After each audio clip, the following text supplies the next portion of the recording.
ভাবি, ভাই কোথায় গেছে? নাই তো। নাই? তাহলে কিস্তির টাকা? কিস্তির টাকা তো নাই। কিস্তির টাকা দেয়, এটা কেমন কথা হলো? গত সপ্তাহ তো আপনি কিস্তি দেননি। আপনার ভাই যে আমাকে টাকা দেয়নি, আমি কি করব? ভাই টাকা দেয়নি ঠিক আছে, আপনি তো দিবেন। কিস্তির টাকা কি অন্যভাবে নেওয়া যায় না? কিস্তির টাকা আবার কিভাবে দিব?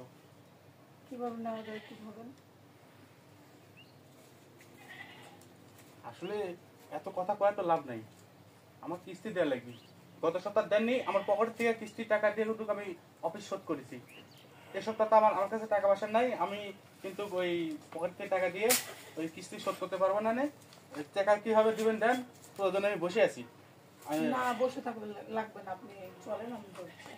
আবার কোথায় যাবো? দরকার আছে, আপনি আসেন।